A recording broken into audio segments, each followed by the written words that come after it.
Yes ngono dunya biasa wae, urip wis biasa wae. Maksudnya biasa wae penting soleh, di hati soleh, rezeki yes minallah. Wae taluk wae pangeran, ora usah sok suci, ora usah sok bener dhewe biasa wae. Dunya wis kabeh kersane napa? Pangeran. Ya sudah seperti ini. Yang soleh kaya salabah malah akhirnya suul khotimah. Padahal dulu disebut hamamatul masjid, tukang iktikaf. Gak tahu mulai ke masjid, tapi akhirnya suul khotimah. Wahsi sing mateni kekasih Nabi, rupane mateni Hamzah ditakdir husnul khotimah. Makanya donga ya muqallibal qulub tsabbit qalbi ala dini. Kita tidak pernah tahu. Nah, kenapa kalau saya ngaji PD? Mereka aku muji pangeran, saya tidak pernah mikir awakku, tak penting awakku, penting muji pangeran. Ngaji itu artinya kan muji pangeran, muji ilmu nih pangeran, ya sudah selesai. Itu anakku donga itu mikir awakmu dhewe. Mulane donga mek ngaji ku derajate dhuwur ngaji, mergo ngaji muji pangeran, nak donga mikir awake dhewe. Makanya masyhur itu ada dua kelompok di masjid, yang satu diskusi halal haram, yang satu berdoa. Nah, terus Nabi keluar dari rumah berdiri, sempat ragu, saya kemana? Terus, akhirnya Nabi ngendikan mereka itu berdoa, kalau Allah mengabulkan ya disembadani. Tapi mereka belajar halal haram. Itu perintahnya Allah, saya sebagai Nabi. Terus akhirnya Nabi gabung kelompok yang belajar halal haram. Karena belajar halal haram artinya ingin menghidupkan hukumnya Allah Ta'ala. Tapi nak wong donga kepinginnya iku kabul kajate. Intinya mikir awake dewi. Makanya saya termasuk ulama yang jarang berdoa. Tapi ya berdoa, tapi kadang-kadang. Nah, aku kan gak kontribusi ning agama rapati ya donga. Oh, dasar murahan. Ya tapi piye mulang ya ora payu. Jadi kadang-kadang kula dibantah. Lah jenengan mulangi payu Gus. Lah kula ora payu, donga-donga ngono. Ya tapi aku ngerti pangeran ora bakal nyembadani barno ora Gus. Pangeran yo paling wis dikai sithik ngono cukup ngono. Kula termasuk orang yang enggak setuju ya kalau orang sholawatan terus berlebihan tapi khidmah ini Nabi kurang. Maksudnya gini loh, sholawatan berlebihan ya. Redaksi sholawat tentang Nabi itu kecil. Bukan sholawat jumlahnya enggak, redaksi tentang Nabi itu kecil, sementara tentang keinginannya itu saya tidak suka. Saya suka sholawatan itu ya yang nyifati Nabi banyak, kemudian keinginannya kecil, itu bagus. Kayak Ikhya itu, kayak Ikhya Abdul Hasan Asadili itu, kalau dongo itu jaluk mau swidik paling baris paling terakhir. Misalnya gini, Nahmaduka ya man huwa la ilaha illa anta ar-rahmanur rahim, itu langsung in sampai nyifati Allah itu 99. Buar ngono nganti berkuras-kuras. Lagi terakhir mau jaluk donga sithik. Nah kowe kan enggak muni muji Allah mau basa-basi tok. Alhamdulillah rabbil alamin wassalatu wassalamu ala Muhammadin. Monggo syarat tok. Baru ke Allahumma inna nas'aluka nganti telung lari. Telung halaman. Tapi pas muji pangeran alhamdulillah rabbil alamin wassalatu wassalamu ala Muhammadin. Baru terus donga njaluk mapan tolak buala. Oh tau aja. Mana jare pangeran? Muji kekasihku suwidik dongane kecangkeman. Lah saya tuh gak suka jenis itu. Harusnya sholawatnya itu yang panjang. Maksudnya nyifati Nabi yang panjang. Baru mintanya sedikit. Itu bagus sih. Di akhlak. Makanya saya diantara sholawat yang senang itu sholawatnya Habib Ali Al-Habsyi yang arang sing tutur. Kalau beliau baca sholawat itu sholatan yattasilu biha ruhul musolli alaihi bi. Fayam basitu fi qalbi sirru nuri ta'alluqi bi wa hubbi wa yuktabu biha bi inayatillahi ta'ala fi hisbi. Jadi dia baca sholawat itu, ya Allah berikan sholawat kepada kekasihmu Muhammad.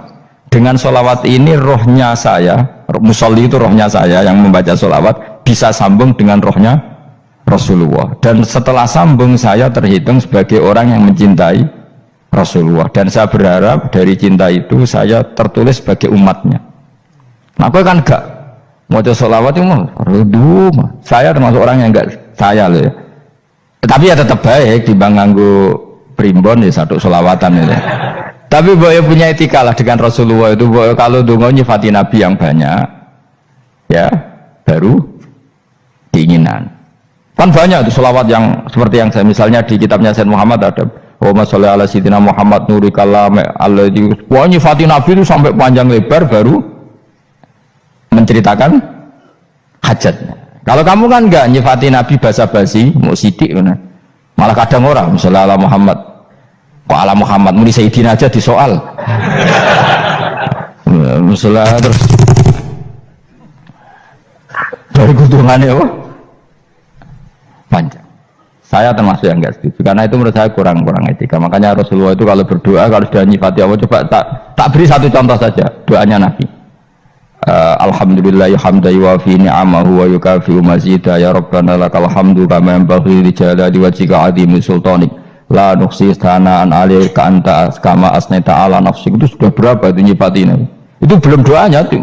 Nah kamu kan enggak Alhamdulillah rabbil alamin Allahumma ya Allah itu hajati gremeng itu seramutu kan jangan gak bakat wali nah cara kula iku sisen dene kula ya sering ngamini dongane wong ngono tapi ning atiku amin itu maksudnya amin barno mawon Gusti nanti aku amin tapi amin ku barno mawon Gusti wong ora jelas ngono betul. Jadi aku muni amin tapi amin barno maksudnya ya Allah barno amin maksudnya. Jadi karena tadi setahu saya doanya para nabi para wali itu memang seperti itu. Ya coba itulah doa tadi aja yang saya sebut itu berapa kalimatnya? Apa? Alhamdulillah hamdan yuwafi ni'amahu wa yukafi'u mazidah ya Rabbana lakal hamdu kama yanbaghi li jalali wajhika 'azimi sultanik la nuhsi thana'an 'alaika anta kama asnaita 'ala. Enggak terhitung pujian saya kepada engkau sebanyak engkau memuji pada diri engkau sendiri. Allahumma inni a'udzu biridhoka min sakhatika fi mu'afatika min uqubatika wa bika minka.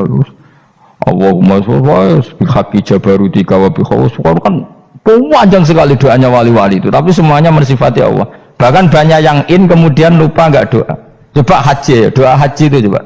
Labbaik Allahumma labbaik la syarika lak innal hamda wa ni'mata laka wal mulka la syarika lak wa ni'mat. Itu kan labbaik saya siap melaksanakan perintahmu ya Allah sa'dik. Engkau yang punya pujian, engkau la syarika lak lakal. Itu malah enggak ada, jarang malah ada doanya. Itu kalimatnya talbiyah semua. Allahumma antal azil akram itu sudah seperti itu. Karena tadi al-mu'min yashghaluhu sana 'ala Allah min ayyakuna li nafsihi dzakiran. Mukmin sejati adalah sibuk memuja Allah sampai lupa jatah dirinya sendiri. Nah, kowe kan gak mujine Allah basa-basi, dongane tenanan. Itu jadi makhluk aneh gitu. Jadi hubungan mbek pangeran itu wong aneh. Ya tapi jan ra bakat wali semono iku dadine semono iku. Ya tok ngono kok mari wali kakean malah gak elit. Jadi, tapi saya mohon itu di sholawat itu usahakan jumlah paling enggak jumlah sholawatnya banyak, doanya sedikit. Paling enggak misalnya kamu tidak punya kalimat yang apa baik ya mau sholawat yang 100 itu gak ada salah biar guling-gilingan apa kita menyebut kekasihnya Allah lebih banyak ketimbang kita menyebut hajat kita sendiri ya gitulah. Paling enggak punya etika seperti itu ya. Kalau kamu enggak punya sewot-sewot sing keren, bacalah sholawat berapa 100 terus cerita awam Gusti utang kula kathah. Mengira jawab wis roh.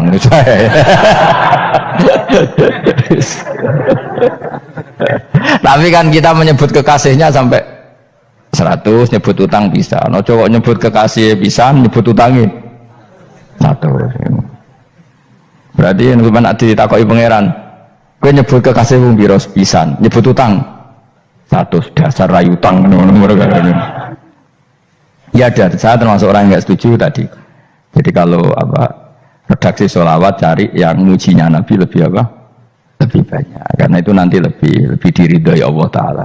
Coba Allah sendiri kalau nyebut nabinya itu hitung saja. Laqad ja'akum rasulun min anfusikum. Jadi rasulun min anfusikum, seorang rasul yang sejenis dengan kamu. Terus azizun, orangnya sangat terhormat. Alaihi ma'anitum, rasul ini siap menanggung apa yang kalian tidak mampu. Kowe ra bakal mlebu swarga baru kaya syafaatnya Nabi akhirnya mlebu swarga. Kowe ra kelar korban, Nabi tahu mengorbankan kita semua. Dokha Rasulullah bikabsaini terus hada an ahli wa hada amman lam yudokhi min mati. Jenenge alihima anittum. Nabi menanggung apa yang kalian berat. Azizun, Nabi itu ali terus harisun alaikum. Nabi sangat berkomitmen menyelamatkan kalian. Haris itu keinginan yang berlebihan itu jenenge apa? Haris, kayak kuno namanya ini ngungseng, keinginan yang over. Nabi itu sangat berkeinginan kita ini maslahat. Terus bil mukminina raufur. Allah yang super saja kalau nyebut nabinya nyifati sebanyak itu. Ada ayat lagi misalnya, Rabbana wab'ats fihim rasulam minhum yatlu alaihim ayatika. Muhammad itu siapa? Seorang rasul yang membacakan ayat-ayat Allah. Wa yu'allimuhum, seorang rasul yang mengajari mereka alkitab wal hikmah. Wa yuzakkihim, seorang rasul yang membersihkan akhlak-akhlak kita. Jadi artinya Allah punya tradisi kalau nyifati rasul itu banyak. Juga nyifati orang-orang sekeliling rasul. Makanya menurut saya madzhab Syiah itu enggak pas.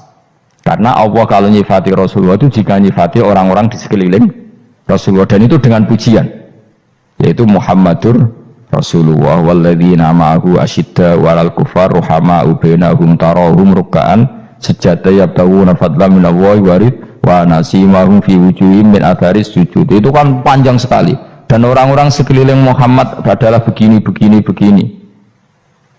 Kayak apa Allah muji para ashabu Rasulillah? Masa kita ikut kelompok yang menghina ashabnya apa? Rasulillah. Makanya kita tetap madzhab ahli sunnah apa? Wal jamaah, yaitu mencintai semua sahabat. Karena Allah saja yang Tuhan mensifatinya dengan sehormat itu. Mensifati apa? Ashabu Rasulillah. Disifati orang-orang yang saling kasih sayang sama orang mukmin. Tarahum ruka'an, sujud dan komitmen hidupnya untuk rukuk dan sujud. Si mahum fi wujuhim min asari sujud. Sudah asari sujud tidak usah diterjemah, nanti sensitif. Cuma setahu saya asar sujud itu nanti setelah di akhirat orang sering sujud itu jabahnya itu ada nurnya. Tapi kalau ada yang nafsirkan asari sujud itu warna tertentu ya semboy, itu sensitif. Yang jelas asari sujud itu ya sudah seperti itu. Seneng kamu kok kasut. Kowe nyen provokator, nak ono apa ya? Ada hal yang begitu terus mau berlebihan. Uteke ya khisimun. Nah, kalau ada kepentingan pokoknya ayat si mahum fi wujuhim min asaris sujud, bahwa dalam jabahnya itu ada asaris sujud. Itu masyhur kan, saya terangkan ya, tapi ojo sensitif loh, biasa wae. Suatu saat Rasulullah itu ngendikan begini, nanti saya kata Nabi akan nyafaati kalian semua. Sahabat-sahabat tanya, ya Rasulullah dengan sekian miliar orang bagaimana kamu mengenali kita? Saya ulang lagi, suatu saat saya nanti akan nyafaati kalian karena saya kenal kalian. Maksudnya di akhirat. Ya Allah, di akhirat. Terus sahabat tanya, ya Rasulullah bagaimana engkau mengenali kita sementara nanti di akhirat bermiliar-miliar orang gitu. Terus Nabi ngendikan gini, jika kamu punya unta dengan tanda tertentu, saya ulang lagi, jika kamu punya unta punya tanda tertentu, dalam jidatnya ada begini, dalam tangannya ada gini, dalam kakinya ada gini, maka apa kamu bisa membedakan untamu dengan unta orang lain? Ya bisa ya Rasulullah, karena unta kita khas. Misalnya kaki depannya ada putihnya, kaki belakangnya ada putihnya, dalam baduknya ada putihnya. Kata Nabi, inna ummati yud'auna yaumal qiyamati hurran muhajjalin min asaril wudu. Nanti umatku nanti wajahnya juga bersinar, tangan kakinya juga bersinar. Jadi asar itu saya pastikan secara riwayat itu akhirat, maksudnya tentang akhirat. Tapi bahwa yang di dunia ada yang memulai asar itu gue monggo mawon. Loh itu bagus kan, artinya ekspresi percepatan. Tidak apa-apa loh, daripada kok gue jelas ini gitu. Maksudnya ya orang ngetok ya panjang jarang sujud tenan. Gue serasa sensitif, tapi yang jelas ya nanti ya sebenarnya kiamat ruang samu nanti hisab itu nanti kalau hitung hanya sekitar 3 jam. Hisabnya sak dunia itu hanya sekitar, karena malaikat itu tidak kesulitan sama sekali. Tak warai ya, ini nggak akan salah saya dalam hal ini karena riwayatnya sahihah. Kenapa hisab itu hanya butuh rubu'un nahar, 1/4 dari siang? Enggak, anggap saja siang itu 6 jam atau 12 jam, itu aja terserah. Kalau 12 separuhnya kan 6 ya, seperti 1/4-nya berarti 3. Itu gini, jadi nanti di mahsyar itu kan yauma tabyaddu wujuh wa taswaddu wujuh. Yaudah yang kafir itu kelap, hilang, wajahnya, tubuhnya semuanya gelap. Yang mukmin itu semuanya terang. Jadi sudah yang tabyaddu wujuh wa taswaddu wujuh otomatis terus ningkat. Terus pergerakannya itu delala yang tabyaddu wujuh itu ke kanan, yang taswaddu wujuh ke kiri. Maka kamu jangan punya sinar yang kelap-kelip, nanti kena bego yang karena nggak jelas tadi. Maka kamu harus sinarnya yang sejelas-jelasnya, ghurran muhajjalin min asaril. Bila perlu nur kamu sampai menembus langit saat itu. Makanya ketika orang mukmin sudah nurnya ada di muka, ada di tangan, masih ngendikan Rabbana atmim lana nurona, karena takut masih kena bigo tadi. Karena kalau hanya wudhu tok, sikil tok kan, bayangkan di miliaran orang kan bisa agak kelihatan. Tapi kalau nurnya sampai nembus langit kan, itu siapa kok nurnya sampai, kan malaikat langsung tahu. Lane hafal Quran, alim kan insya Allah nurnya itu. Sama zaman itu masih berdoa, Rabbana atmim lana, sempurnakan nur kami. Karena nanti identifikasi malaikat berdasar tadi, kalau ada nur berarti diletakkan ashabal yamin, kalau nggak ada nur ashabal shimal. Nah malaikat yang dibawa bigo itu kira-kira detail nggak? Dugaan saya kalau kelap-kelip pasti kena simal. Wah ini partai kiri mesti kan. Pemenang yang wudhunya mau dulet sirah tok sidik. Karena anak madhab Syafi'i. Sebetulnya meskipun itu sebaiknya kalau basuh sirah itu kabeh benora kelap kelip mana aneh pepesah terus dulat-dulet tok. Itu sebenarnya ya itu kelap-kelip. Ya sudah ya. Setelah itu kata ngendikane pangeran ya araful mujrimuna bisimahum fayukhadu bin nawasi wal aqdam. Orang-orang pendosa kelihatan maka diletakkan di kiri. Nah sama yang orang-orang baik simahum fi wujuhim min asari sujud. Jadi ayat itu jelas tentang akhirat. Tapi kira usah terus merovokasi. Seneng kamu kok ya khisimun, maksudnya provokator gitu. Jadi nanti yang mukmin jelas nurnya. Lah nur ini nanti dengan kadar iman kamu, perilaku kamu. Ada yang kelap-kelip, ada yang... Nah yang kelap-kelip ini yang kena bigo itu tadi. Nanti setelah kena bigo ikut ashabi simal, yang kelap-kelip disortir lagi malaikat yang bagian detail kan ada nanti. Nah ini terus ditubir neraka. Yang kafir benar-benar neraka, yang ini ditubir neraka. Nah, itu nanti ini yang ngel-ngelo kanjeng Nabi digoleki ya ini itu.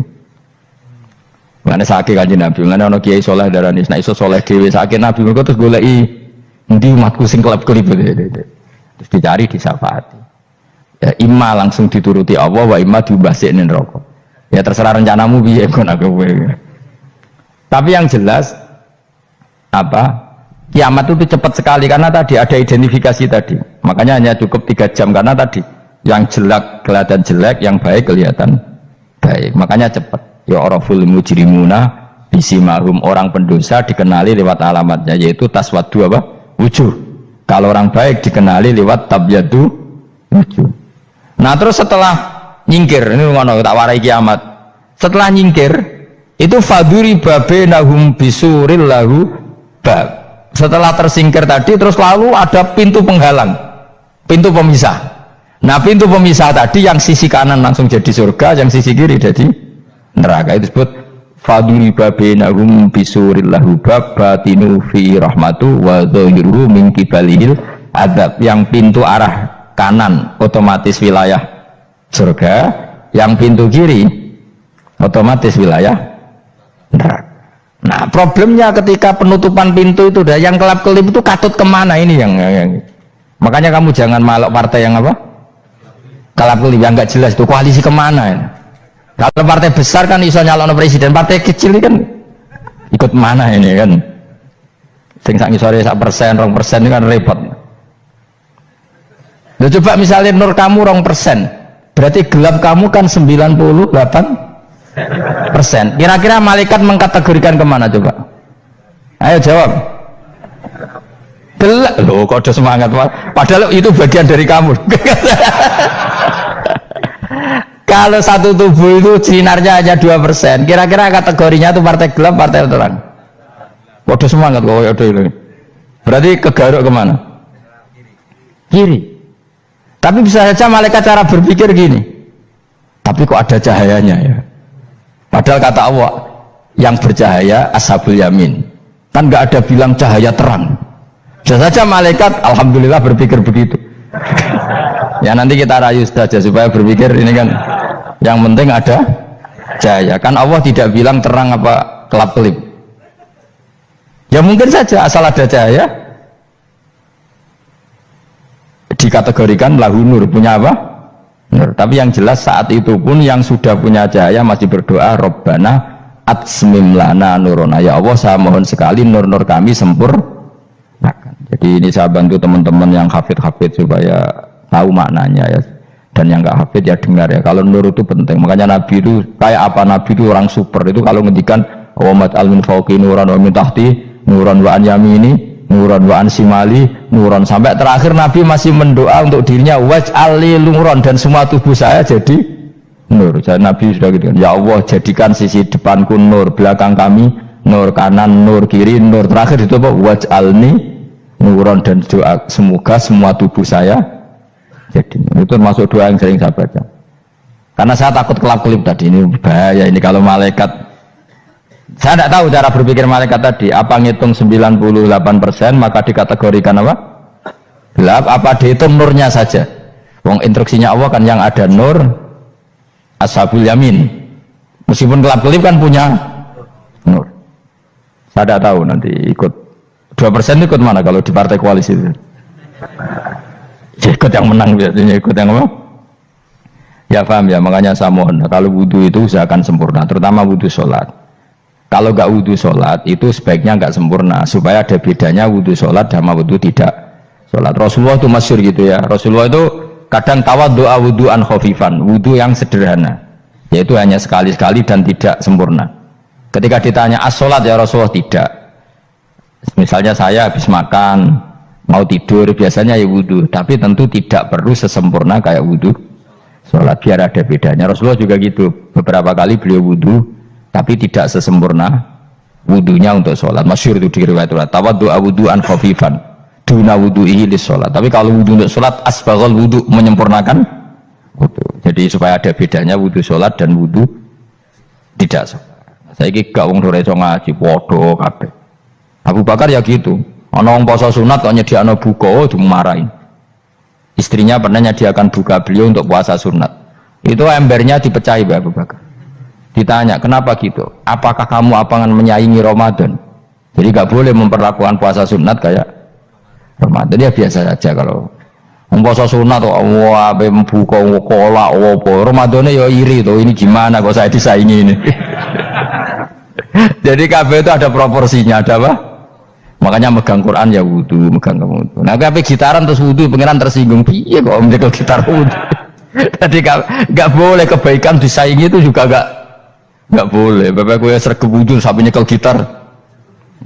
Untuk Quran tersinggung, wah semen ibu gak sembunyi kan.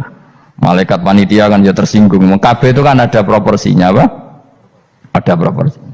Itu hebatnya Rasulullah. Jadi kalau beliau wudu, bahkan wudu itu wudu li sholat sama tidak sholat itu. Misalnya sholat sunat itu kamu mampu ngadeg boleh nggak duduk? Boleh. Kalau sholat fardu nggak boleh, biar ada bedanya. Fardu itu spesial, nggak boleh, harus berdiri. Kalau sunat pun harus berdiri. Fardu tersinggung, iya sunat kok nyaingi aku kan gitu kayak. Ya makanya sholat fardu wajib berdiri ya. Sholat sunat boleh duduk meskipun mampu loh ya. Nggak boleh sama. Sholat sunat pun harus berdiri. Berarti ada sunat menyaingi fardu. Ya jelas ya. Jadi aturan main itu harus jelas. Nggak boleh. Makanya Abu Bakar itu nggak mau kalau ada orang puasa sunat kemudian apa? Abdullah bin Mas'ud lebih parah. Dia itu tukang nyuepeng orang yang selalu sholat duha. Makanya saya itu duha itu jarang karena takut kena sweepingnya siapa? Abdullah bin Mas'ud. Itu ada orang khusyuk tiap hari duha di sweeping sama dia. Apakah kamu menjadikan sholat ini jadi fardu? Kok mbok lakoni bedino? Awas nampak lakoni bedino. Daerah akhir duha dilakoni bedino. Perkara ini butuh duit. Itu kalau zaman Abdul Mas'ud kena sweeping apa? Karena berarti menandingi fardu. Yes, kira usah anut ilmu ku bahaya itu di sensitif. Cuma ini kan ilmu tetap tak utarakan. Biar kamu tahu, nggak boleh fardu disaingi itu nggak. Coba kan banyak ketentuannya tadi. Contoh paling gampang itu apa? Kalau sholat fardu boleh, nggak boleh apa? Duduk. Sholat sunat boleh duduk. Sholat sunat boleh di kendaraan sesuai jalannya kendaraan. Ainama tawajjahat bi rohilatu. Kalau sholat fardu, kalau kamu naik unta harus turun untuk memastikan di kiblat. Jadi banyak sholat sunat kamu dalam keadaan najis sudah tidak boleh dilakukan. Kalau sholat fardu, karena saking pentingnya fardu, meskipun dalam keadaan najis tidak menemukan alat sesuci harus tetap sholat. Jenenge sholat dihormatil waktu, karena nggak boleh fardu ditinggalkan. Meskipun nanti harus iadah. Karena nggak boleh mengalahkan fardu meskipun itu oleh najis. Jadi misalnya kamu pergi hanya bawa satu celana, kemudian di terminal atau apa kena najis, kena uyah sampean misalnya, kamu harus tetap wudu dan sholat. Karena nggak boleh fardu ditinggalkan. Meskipun nanti harus iadah karena sholat kamu tidak sempurna. Dalam keadaan celana kamu najis boleh nggak sholat sunat? Oh nggak boleh. Karena kalau fardu itu darurat memang sesuatu yang harus maka dilakukan. Tapi kalau kamu dalam keadaan nggak suci nggak boleh melakukan sholat apa? Sunat. Karena fardu itu spesial apa? Spesial. Bukan kalau terus nanya. Wamtazil yauma ayyuhal mujrimun. Ya, jadi orang mujrimun harus terpisah dari orang apa? Mukmin. Dan yang keharusan itu ketika di surga. Tapi kalau di dunia ya boleh muamalah boleh. Ya muamalah yang halal maksudnya. Infaridu tegese misau sira kabeh ana mukminin sing pira-pira mukmin indahtilatihim nalikane campure kufar utawa al mujrimin bihi lan al mukminin utawa rujuke balik boten napa maksudnya rujuke diwalik ge sami indahtilatihim mukminin bihi lan kufar utawa kufar ning mukminin alam ahad ilaikum ya bani adam alam ahad ana ta ora merentano ingsun ilaikum maring sira kabeh amurkum tegese ana ta ora merentano ingsun kum ing sira kabeh ya bani adam ya bani adam ala lisani rusuli ing atase lisane para utusan-utusan ingsun. Bukankah saya telah merintahkan kamu wahai Bani Adam Allah ta'budu setan. Yen ora menghamba sira kabeh asetan ing setan. Ngendikane pangeran kowe ijek kanut setan cek nemen nih. Bukankah sudah saya perintahkan kamu tidak boleh diperbudak napa setan. Maknane la tuti tegese aja taat sira kabeh ing setan.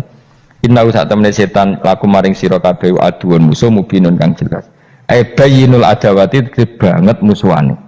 Lah wong setan musuhmu kok malah mbok nut bocah kok sarap ngono. Karwan musuh kok di nut. Anut ya pangeran mergo Allah wali fid dunya wal akhirah. Wa ani buduni lan yen to nyembah sira kabeh ning ingsun. Wa anstune kelakuan budu nyembah sira kabeh ning ingsun wahidu tegese nglakoni tauhid sira kabeh. Tomeng esa kana sira kabeh ning ingsun. Wa ati ulan taat sira kabeh ning ingsun. Harusnya kita hanya ibadah ning Allah Subhanahu wa ta'ala karena dia yang menciptakan kita, tempat kita kembali. Setan itu tidak siapa-siapa, makhluk yang hina, yang lemah. Pokoknya malah taat ya ning gone zat sing super, sing gawe kita, sing memberi rezeki kita dan zat yang kita kembali. Hadza utawi iki maknane taat ning Allah taala. Hadza ay al madkur min taatillah ku siratun ku dalan tariqun dalan mustaqimun kan